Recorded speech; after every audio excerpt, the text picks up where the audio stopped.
Now it's time for the last word with Ali Velshi. Good evening, Ali. Yeah, I'm one of those. I'm down on social media generally, and Blue Sky reminds me of what social media was years ago when people engaged in a respectful fashion, and I enjoy that. Yeah. I like a good kebab, and I probably, if I lived in Haddon County, New Jersey, I'd probably go to Jersey Kebab. But those folks that you talked about at the top of your show who were protesting to get the Amanat family, Amin Amanat, released, they weren't doing it for the kebabs. You know, that was community. Yeah. That was something that it was worth everybody in America seeing. These are just people who believe that a member of their community was being treated unfairly and possibly illegally, and they wanted to show their support. I think the kebabs are incidental to that. That was a good and important message. Oh, thank you. I mean, for me, what was really important about that, Ali, was just that what they were doing was not rocket science. What they were doing was the kind of stuff you learn in third grade civics class. You know what I mean? Write letters, talk to your local officials, have a protest, engage people, talk to the local media. They just pulled out the stops. They didn't do anything radical. They just stood up decently for somebody in their community. And I just felt like it was a real model, Haddon Township, New Jersey, what they did there. And it worked. Basic democratic agency is what they were demonstrating. And basic decency, looking out for your neighbors. It was it was a good one. So far, it's working. So thanks for that story. You have yourself a great weekend. Thanks, Ali. Well, a government shutdown was averted tonight after the Senate approved a Republican-written funding bill through September the 30th. Now, in the end, 10 Senate Democrats cast the procedural vote to allow the funding bill to be brought to a vote, including several liberal senators who did so over their own objections. Senator Brian Schatz said, quote, a shutdown would enable Donald Trump and Elon Musk to unilaterally determine that the vast majority of federal workers are not essential. I understand people's frustration. I share it. But Trump and the Republicans, who control both chambers of Congress, presented us with a bad choice and a worse choice. Both would produce terrible outcomes, but a shutdown would be more devastating for everyone. We're in a fight for democracy itself. We can't let disagreements about strategy and tactics divide us. We need to focus our energy on the real villain here, Donald Trump, end quote. Here's some things to focus on right now, thanks to Trump's erratic tariff war.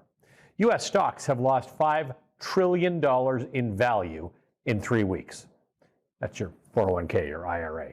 The stock market tailspin has led to a major drop in consumer confidence. The University of Michigan, which is noted for its famed Consumer Sentiment Index, that index has fallen 11% since February. As the director of surveys of consumers at the University of Michigan puts it, quote, frequent gyrations in economic policies make it very difficult for consumers to plan for the future, regardless of one's policy preferences, end quote. Well said. Doesn't really matter where you stand on stuff. What you've been seeing for the last 3 weeks, 4 weeks, is not policy. It's just weird, meaningless gyration.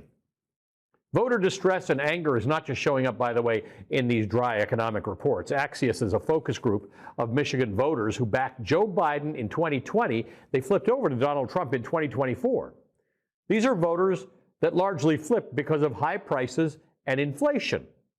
And Axios reports that they're having some serious buyer's remorse. Quote, erratic, frightening, disruptive, and dictator were among the words they used to describe their concerns. Michael L., 43 of Commerce Township, said Trump campaigned on lowering prices and making things more affordable for working class people. He's moving in the opposite direction, end quote.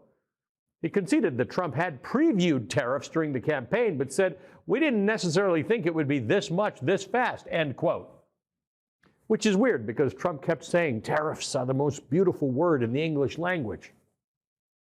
Axios described how the tariffs are hurting the Michigan economy specifically. One participant who does home remodeling worried about tariffs raising the price of wood and causing clients to drop their remodeling plans. Another voter who owns a health and weight loss business said most of her clients are in the auto industry. If they're hit, it could devastate her. One said she worked in the auto industry and just got furloughed because, quote, we're not building any cars right now, end quote. For working people, the job market's been made uncertain by Trump's tariff threats. Meanwhile, for retirees and others who are among the 73 million Americans who receive entitlements, their financial security could now rest with Elon Musk, the richest man in the world, who has falsely and repeatedly said that Social Security is riddled with fraud. Elon Musk will never need Social Security. Elon Musk's parents and Elon Musk's several children will never need Social Security. ProPublica reports that even Trump's acting commissioner of the Social Security Administration, a man named Leland Dudek, is concerned about Elon Musk and Doge. Quote, "I don't want the system to collapse," Dudek said in a closed-door meeting last week, according to a recording obtained by ProPublica. He said, quote, "It would be catastrophic for the people in our country if Doge were to make changes at his agency that were as sweeping as those at USAID, the Treasury Department, and elsewhere." When a participant in the meeting asked him why he wouldn't move more forcefully to call out President Trump and his continued false claims about widespread Social Security fraud as BS, Dudek answered, "So we published for the record what the actual numbers were that are there on our website." This is dealing with, have you ever worked with someone who's manic depressive? End quote. Well, that should reassure Grandma. Some number of these Trump 2.0 enablers don't agree with what they're doing at all. They know that it's bad for the country. They know that it's being done for reasons that are based on lies, and they do it anyway. Case in point, here is the esteemed Secretary of State Marco Rubio today in Canada, humiliating himself, or rather doing something he probably doesn't agree with, talking about Canada becoming an American state. The Canadian government has made their position, how they feel about it, clear. The president has made his argument as to why he thinks Canada would be better off joining the United States for economic purposes. There's a disagreement between the president's position and the position of the Canadian government. I don't think that's a mystery coming in, and it wasn't a topic of conversation because that's not what the summit was about. That set up the new Canadian Prime Minister Mark Carney's first major statement minutes after he was sworn in as Prime Minister today. As you can tell, Prime Minister Carney feels that this is an issue that polls at about 100% to 0 in Canada. It's crazy. His point is crazy. That's it. We will never, ever, in any way, shape, or form, be part of the United States. America is not Canada. A new Reuters poll shows that only 32% approve of the job that Donald Trump is doing to bring down the cost of living, while a whopping 70% believe correctly that tariffs will raise prices, a number that includes 60% of Republicans. Joining us now is the Democratic Senator Peter Welch of Vermont. He serves on the Senate Finance Committee and the Senate Judiciary Committee and lives awful close to Canada and understands pretty well not just the remarkable trade relationships that go on between Canada and the United States, which are like no other two countries in the world. But that's not really the point. As a Vermonter, you understand that the deeper cultural relationships that are getting fractured right now may even be more of a long-term worry. Well, that's really true. You know, our kids play hockey back and forth. We've got a library in Derby, Vermont, where half of it is in Vermont and half of it is in Canada. These are our friends, and they come down, and we're glad to see them, and we go up there, and we're glad to see them. But also, you know, they're our biggest trading partner for Vermont, but Vermont is one of 34 states where Canada is our biggest trading partner. So this is very destructive for our economy in Vermont and for those other states that trade so much with them. And by the way, they're really angry at this absurd idea that Canada will become a 51st state. And what's happening is that now we're seeing retaliatory tariffs, understandably, and that's going to hurt us on housing prices. It's going to hurt us on electric prices. We get our electricity from them. Home heating fuel and gasoline could go up 40 cents a gallon. So thank you, President Trump. This is absolutely reckless and destructive for the economy, and it's going to boost inflation and expenses for folks trying to pay their bills at the end of the month. I don't know what your incoming phone calls are looking like tonight or emails, but there are a lot of people frustrated that a lot of Democrats went along with the budget, and the budget is being passed, and there were good reasons given for why Democrats supported it.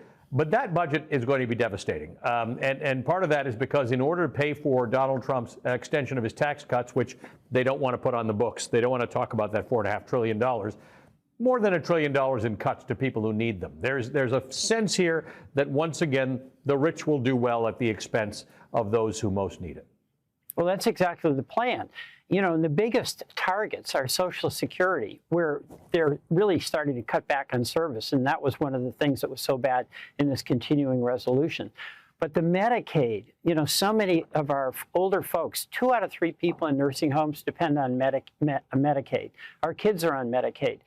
And in addition to that, this will be devastating to over 700 community hospitals that are on financial thin ice right now. And if you take away Medicaid for folks who need it, for the folks in nursing homes, these institutions that are so vital to our communities are going to get hammered and probably closed. This is a callous and reckless proposal by the House Republicans and Donald Trump.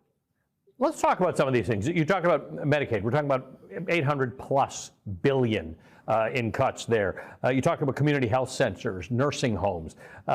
Johns Hopkins talking about laying off 2,000 people. The National Institutes of Health being cut. This is not just the care that you'll need if you're in Vermont or anywhere else in this country, and these health centers that you need. It's the care you don't even know you're going to get in the future. It's the diseases that are being solved, that are being treated in right now. Scientists working on things that we don't even know about, and it's fine that we don't know about. They're going to keep us alive 25 years from now. No, that's exactly right. They're cutting the National Institute of Health. They're cutting Center for Disease Control. They're cutting aid to help for hospitals and direct services. And that's everything from kids who need vaccinations to seniors who need a nursing home. And by the way, what's it for? It's for the Elon Musk of the world, who are billionaires and will get this tax cut. We're literally, under the House bill, going into raid Medicaid and other programs like veterans. 7,000 veterans have already been fired. Thank you, Elon Musk. And that's going to be used to help pay for these tax cuts for literally billionaires and very well-to-do multinational corporations. And waste, fraud, and abuse, it's catchy. They use that terminology in every language, in every country. Everybody wants to not have waste, fraud, and abuse and pay lower taxes. That's fine. But Elon Musk has now just put this into his vernacular. Let me tell you what he said about Social Security here. The goal here is let's not have America go bankrupt with waste and fraud. The waste and fraud in entitlement spending, which is most of the federal spending is entitlements. So that's like the big one to eliminate. I mean, he's empirically a smart guy, but the words he just said there, the waste and fraud in entitlement spending, which is most of the federal spending is entitlements, so that's the big one to eliminate. He's saying things that aren't actually the issue. The issue with Social Security is not waste, fraud, and abuse. Well, two things. First of all, that clip shows why in the world does that guy have anything to do with making decisions that affect everyday Americans? Why in the world is he the top Trump advisor who is essentially a cabinet of one? That's so callous and out of touch. Second, his plan has nothing to do with waste, fraud, and abuse. If he was going to be doing that, he'd be kicking the tires in the various agencies, because all of us would like to be able to do it better and cheaper. Sure. But you got to look at it. What he's done is gotten an email list of all the folks who are in the department, and then he sent them emails telling them they're fired for bad performance, even though the day before they got a very good review. And he's essentially trying to pile up a body count of people that he fires recklessly and arbitrarily and call that, quote, savings. So this is not about waste, fraud, and abuse. It's about the destruction of important governmental programs and total cruelty to folks who've been working hard for the American people for decades. You're on the Finance Committee, which means you were involved in the hearing for Dr. Oz to be the Medicare and Medicaid administrator. You asked him if he would commit to not cutting Medicaid. You didn't get a satisfactory answer. Well, I didn't. He said he, quote, cherishes Medicaid, right?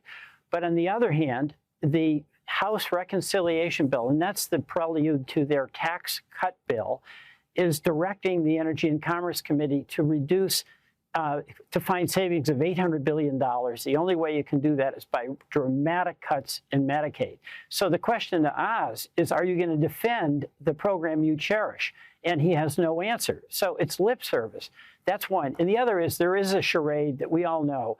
It doesn't matter who the cabinet officer is. Doge is in charge, Musk is in charge, and that's who Donald Trump defers to. Yeah, it's important for voters, wherever you are on the political spectrum, to understand who's actually running things these days. Senator, good to see you as always. Thank you for joining us, Senator Peter Welch of Vermont. All right, coming up, we've lost count of the number of awful things that Donald Trump has done, but his speech today at the Justice Department was unprecedented. A former prosecutor who Trump called out by name, my colleague Andrew Weissman, joins us next.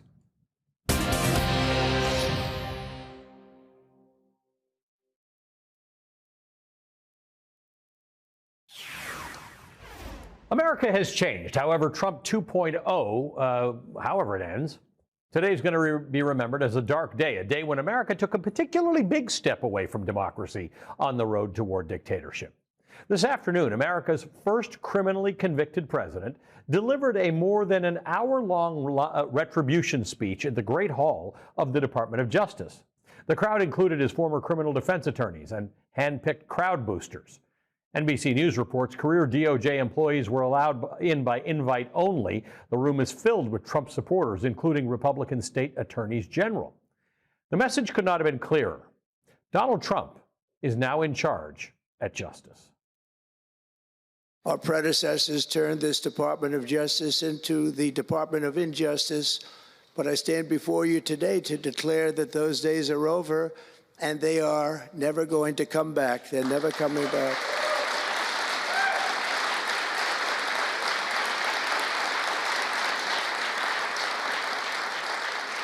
So now, as the chief law enforcement officer in our country, I will insist upon and demand full and complete accountability for the wrongs and abuses that have occurred.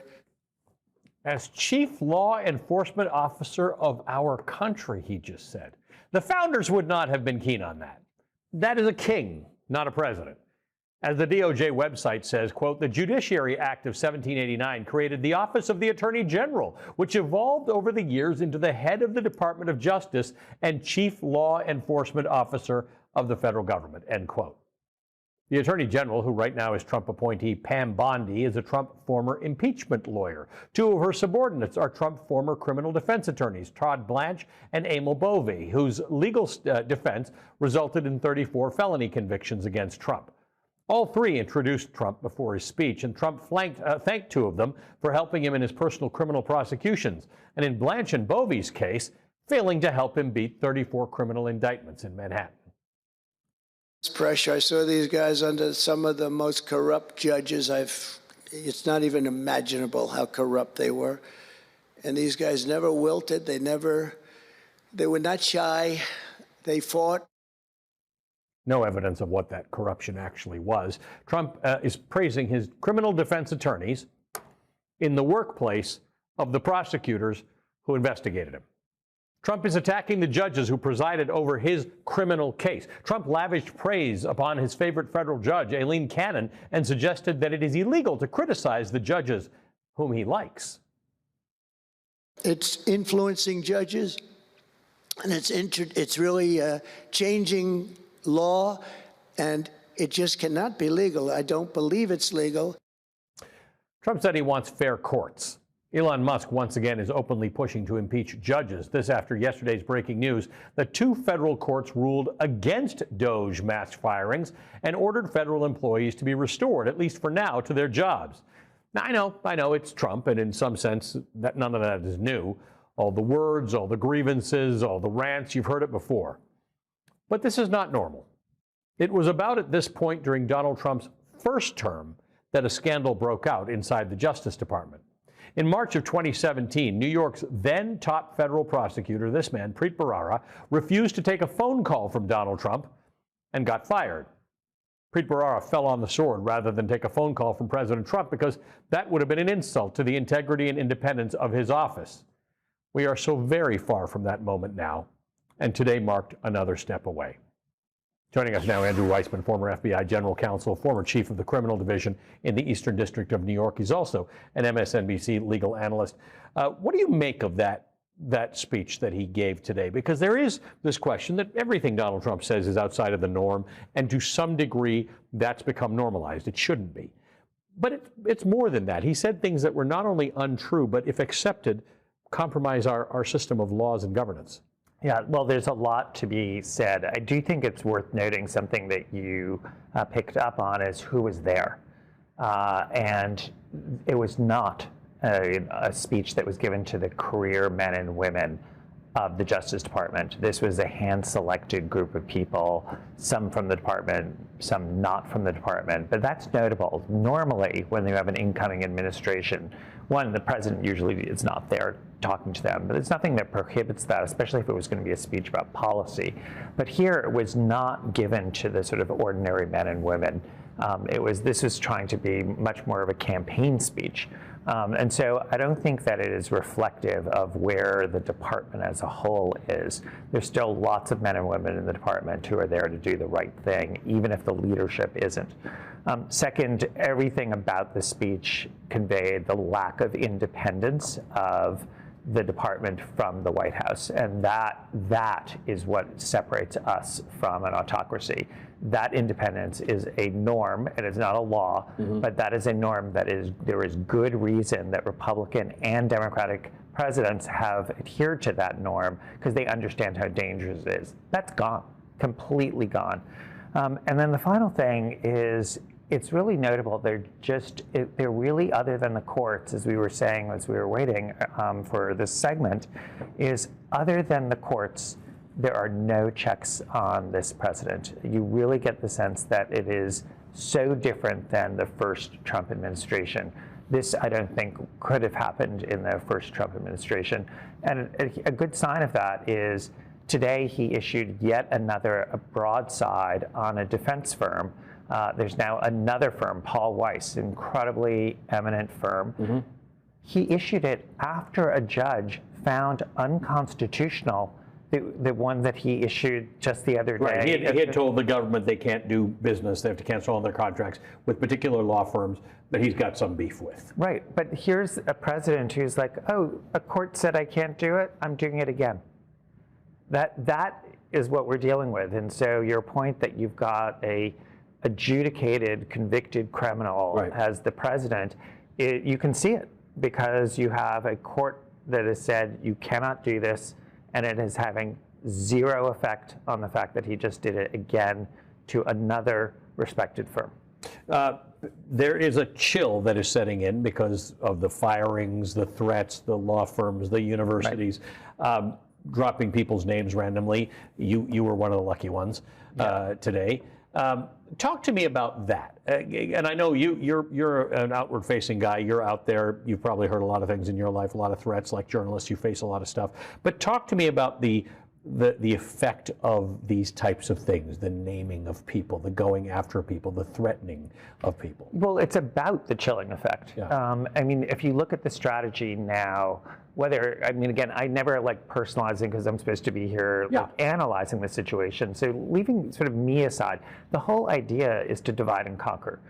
If you issue a threat on Covington Burling, a reputable law firm, the idea is all law firms think about it. If you have a threat against a company, then you're sitting there going, well, I don't want to be the next company. I mean, that is a classic tactic of using fear, the concern about the fact that this is the leader of the free world taking these steps. That is not a fun thing to be at the other end of it. It can have enormous consequences in terms of business, in terms of reputation, in terms of the work that a university does for its students, for its faculty.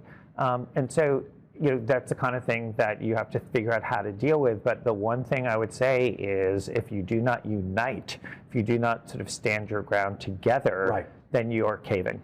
Let's talk about the fact that to a large degree, the courts are the only bulwark that we've got. There are people, by the way, let's not forget, people and their votes and their demonstrations and their phone calls. That is actually happening. It's not happening the same as it was in Trump 1.0 with massive rallies, but there are protests going on around this country. But talk to me about how well you think the courts are doing at the moment. You know what? I think leaving aside the Supreme Court, where we really don't know the answer, but there are signs from the fact that we've had a couple 5-4 decisions that have been against Donald Trump recently, that we are seeing the courts do their job and being fearless in doing that. Birthright citizenship has been sort of resoundingly by Republican-appointed and Democratic-appointed judges saying, can't do it, unconstitutional. The firing of probationary employees, 2 federal judges, both said the exact same thing. You have Beryl Howell saying, you know what, these executive orders fly in the face of the First Amendment. And so I do think that you are seeing the judges do what they are supposed to do. And the one moral from this is, I would say to the members of Congress, is look over there, they're doing their job. Why don't you as well? You should as well, and not be thinking, you know what, I don't have to do it because they're doing it. Because I just don't think that is going to be enough in this country. And of course, the people are the ultimate check. But, you know, an election isn't going to happen for a while. So right now, in terms of the interim check, there are just a few senators who could put a stop to all of this. And it's really impossible to think that there aren't senators who know darn well that this isn't sort of commensurate with what the Constitution requires and what their oath of office requires. So where there are lower courts who say things like this goes against the First Amendment or this goes against the 14th Amendment, does all of this, and by the way, the speech that Donald Trump gave at the Department of Justice, does this make it harder for John Roberts and the conservatives on the court to defend Donald Trump because he flouts what we know to be law? I mean, he said at some point in his speech, right, that can't be legal. Donald Trump knows what's legal and what's not. There's no mystery here. Yeah, well, just one aside on that, when he's saying, you know, it should be illegal to criticize judges. So that, of course, is the First Amendment allows you to do that. And by the way, he takes advantage of that a lot. Yes, absolutely. So first of all, he has been criticizing judges. So like the irony of that is there's no logic, there's no through line. By the way, if it's illegal to criticize judges, then the 11th Circuit, a very conservative circuit, reversed Judge Cannon in fairly scathing language, not once, but twice. Were they committing a crime? And were they just some part of the sort of liberal establishment that has now suddenly taken over the 11th Circuit? I do think that the further he goes, the harder it is to win over 2 critical votes that he needs. And the swing votes now are the Chief Justice and Amy Coney Barrett. And, you know, if you keep doing this, we saw something like this happen right after 9/11, where the administration sort of went too far in the war on terrorism, and you saw even sort of conservative justices saying, you know what, you do not need more than what is given in the military courts to fight this, and sort of pushing back. So there is, you know, that, which is, you know, what is the expression that, you know, pigs get fat and hogs get slaughtered? You know, you have to be careful. Andrew, good to see you as always. Thank you. You too. Andrew Weissman. All right, coming up, Donald Trump's day 1 campaign promise was to end the war in Ukraine. It's day 54 of Donald Trump's second term, and Vladimir Putin is still launching missile strikes aimed at Ukraine's hospitals and first responders. So much for Donald Trump's day 1 promise. The retired Lieutenant Colonel Alexander Vindman joins me next.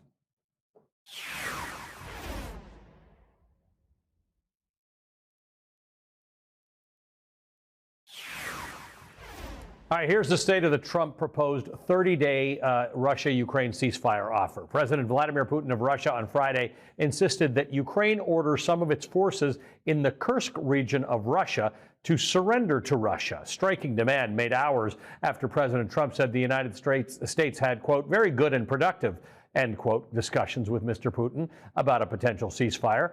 Mr. Putin said that for Mr. Trump's call to be effectively implemented, the leaders of Ukraine needed to order their military units to lay down their arms and surrender.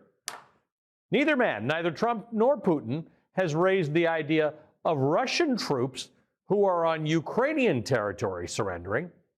Remember, Donald Trump's campaign pitch was that he would end the war on day 1 of his presidency. This morning, a Russian missile struck a hospital in the Kharkiv region. Ukrainian officials say that attack was followed by 2 more strikes, which are believed to be an attempt to hit first responders. Deliberately aiming at those targets, a hospital and first responders, would be war crimes. That's what Russia is doing the day Putin is meeting with Donald Trump's delegation in Moscow. Trump said this afternoon, quote, I think we're doing well now with Russia. Really? Because it seems like Russia's dictator feels emboldened right now. And Putin is the one giving the ultimatums, demanding that Russia order its troops to surrender. That's in addition to the list of concessions that Russia demanded yesterday in exchange for a ceasefire deal, international recognition of territory seized by Russia, a commitment that Ukraine won't be allowed to join NATO, and a pledge that European peacekeepers won't enter Ukraine. The Wall Street Journal is slamming Trump's failed ceasefire gambit. The editorial board wrote today, quote, Mr. Putin wants the killing to continue until he gets closer to achieving his war aim of subjugating Ukraine. With his bludgeoning of Ukraine to make a deal without promises of U.S. aid or security, Mr. Trump has given Mr. Putin every incentive to keep the war going, to put himself in the strongest possible position if there ever are serious peace talks. Does Mr. Trump have a plan B beyond beating up Ukraine to make more unilateral concessions? End quote. That's the Wall Street Journal. Joining me now is the retired Lieutenant Colonel Alexander Vindman. He served as the Director for European Affairs at the National Security Council during the Trump administration. He's the author of the new book, The Folly of Realism, How the West Deceived Itself About Russia and Betrayed Ukraine. Colonel, good to see you. Thank you for being with us. Let's just talk about this plan. I don't even know what to call it, this 30-day ceasefire plan, handled in large part by Steve Witkoff, whose claim to fame is a developer and whose remit was supposed to be the Middle East.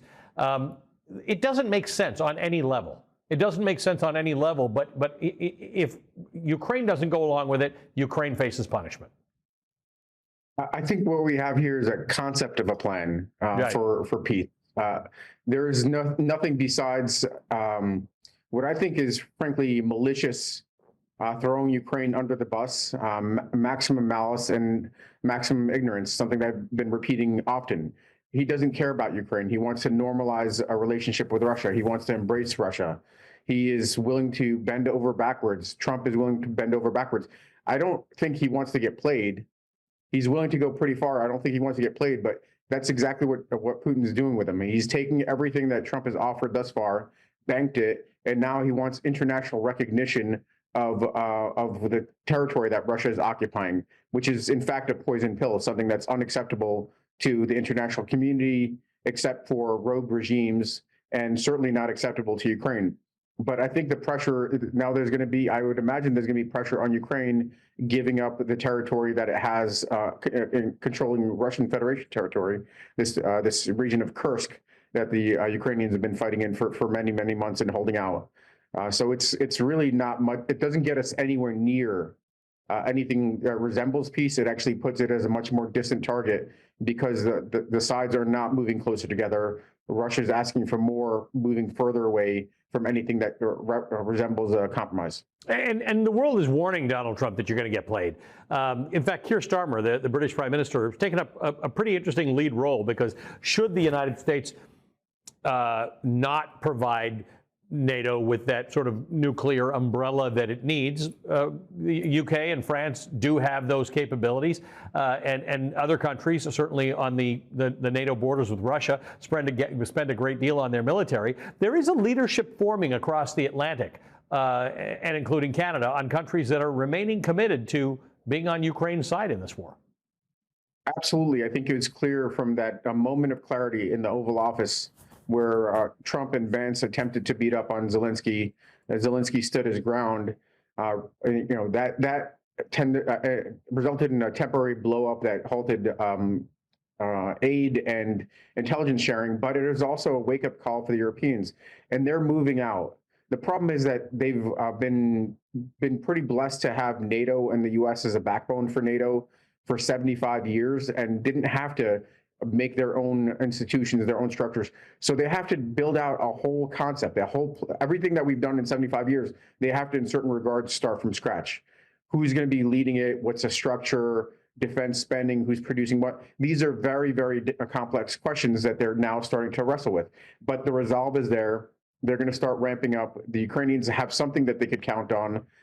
Trump does not hold the trump cards here. Right. He is leading on Ukraine, but he doesn't hold the trump cards. The Ukrainians can't survive. It becomes more pressing and more difficult. And it kind of depends on the Europeans stepping up in a big way and spending money, buying some resources from the U.S. But Trump is not doing anything to move the needle for peace. I think, if anything, he's kicked the prospect of peace down the road many, many months. We're probably looking much deeper into 2025 before we have anything resembling legitimate peace talks, and maybe even beyond. Lieutenant Colonel Alexander Vindman, good to see you as always. Thank you for joining us. He is the author of an important new book, which is quite relevant to today's events. All right, coming up, Republican lawmakers are getting a rude awakening when they face voters who do not like what they see from Trump and Elon Musk. We'll show you how one House Republican responded when voters told him they don't want Elon Musk messing with their entitlements. That's next.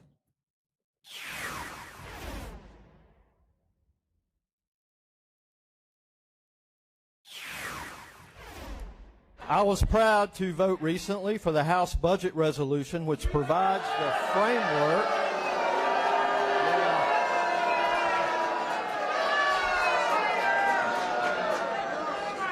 Yep.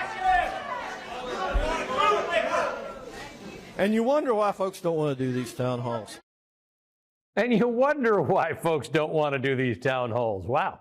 That was the Republican Congressman Chuck Edwards, who faced yelling and boos at a town hall last night in North Carolina in his constituency as he attempted to defend Donald Trump's agenda. And this is just day 54. Congressman Edwards was just the latest in a string of angry town halls with Republican lawmakers hearing firsthand that the public is not on board with what Donald Trump and Elon Musk are doing to the government.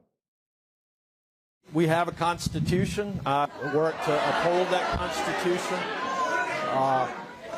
I'm assuming that many of you might have some disagreement with what you see taking place in the White House right now. I believe that the president is very supportive of Ukraine. We should abolish the U.S. Department of Education. The decisions need to be made. Like him or not, Elon Musk has brought a lot of really smart people to Doge. In fact, Republicans fear this backlash from voters so much that Republican leadership and the National Republican Congressional Committee have advised congressional Republicans against holding in-person town halls. This is America. So now, as Republicans hide from their voters, Democrats are seizing the opportunity, launching a series of town halls in Republican-held districts in all 50 states to give voters a chance to speak out against this extremist agenda. The Minnesota governor, Tim Walz, will kick off the People's Town Halls this weekend, targeting 9 districts that are held by Republicans that Democrats believe they could flip in 2026, including in Arizona, Wisconsin, and Pennsylvania. The New York Times reports, quote, separately, Representative Ro Khanna of California has announced plans to hold events this weekend in the districts of 3 California Republicans, all of whom are in battleground seats. Representative Maxwell Frost, Democrat of Florida, said this week that he was also planning to hold town halls in Republican districts, end quote.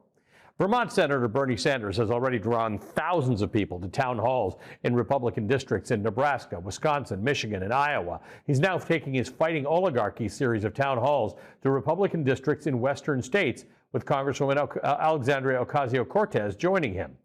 Joining us now is the Vice Chair of the Democratic National Committee, Jane Kleeb. She's the Nebraska Democratic Party Chair and the new Chair of the Association of State Democratic Committees. Jane, great to see you. Thank you for being with us.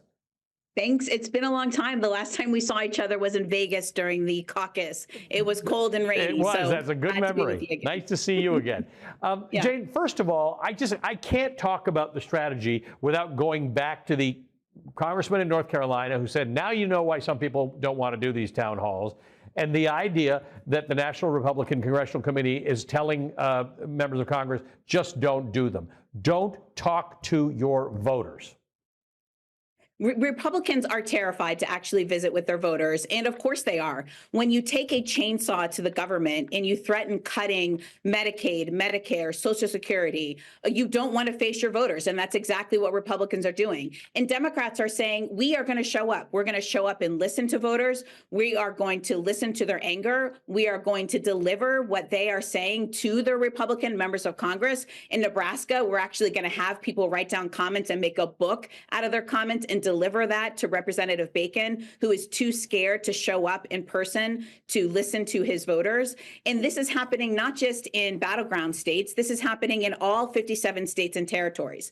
Democrats have learned our lesson. We know that we can no longer sit behind computers and computer screens. We have to organize in the states, listen to voters, and make sure that we are doing the hard work, not just in DC, but in the states where organizing matters. You know, we showed you North Carolina last week. I think we were talking about something in Kansas. It was in very rural Kansas. The accusation was that it was Democratic operatives who had moved in. This was not a place, I think it was 4 hours from Wichita or something by drive. How do you deal with the fact that Democrats are going into mixed purple or red areas to say, we will listen to your concerns no matter where you are on the political spectrum? Look, I live in a rural community. I just got back from a rural community. We were doing a fundraiser there. It took about 4 miles on a dirt road to get where we were holding the fundraiser. We have to show up where folks are. That includes dirt roads where we're going to be collecting a lot of road dust. We know that Republicans, Democrats, and independents all want the same thing. We want our public schools fully funded. We want to make sure that we can go to a hospital not 4 hours away to have women deliver their babies and to get the proper health care that we need, especially mental health care. We know that veterans want to be able to get the care that they need and not have to drive 5 hours to a major city. So we're showing up in our rural communities. And it's shameful that Republicans think that Democrats and independents and Republicans don't exist in rural towns and that are angry that the cuts that Elon Musk and Donald Trump are making, that were somehow plants. It's shameful that they think that American citizens aren't pissed off that they're making these cuts, that we are somehow just, indivisible activists. And indivisible activists have every right to be pissed off and showing up at these events, by the way, because we're Americans and we believe in our First Amendment rights of speech. No, it's dismissive to them to suggest that real people are not out here doing these things. Real people are mad about what's going on. That's right. And we have every right to be mad. And everybody has a right to be mad also at Chuck Schumer in the budget votes that were happening today. And obviously, as a Democratic Party leader, I don't get to decide on our Democratic Party's leaders' votes. It's my job to build the infrastructure and to make sure that we're electing more Democrats.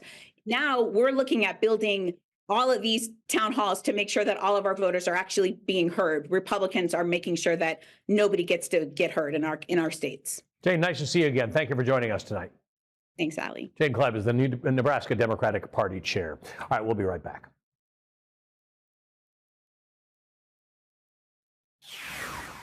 And a programming note, tomorrow's Velshi Band Book Club meeting will feature one of the first works of feminist literature in American history, The Awakening by Kate Chopin. Written in 1899, it forces the reader to confront an alarming question: how much has really changed for American women in 126 years? I'll discuss it with Columbia University's Rachel Adams and Louisiana native award-winning author Erin Entrada Kelly. That's tomorrow, 10 a.m. on Velshi. I hope you'll join us. That's tonight's Last Word.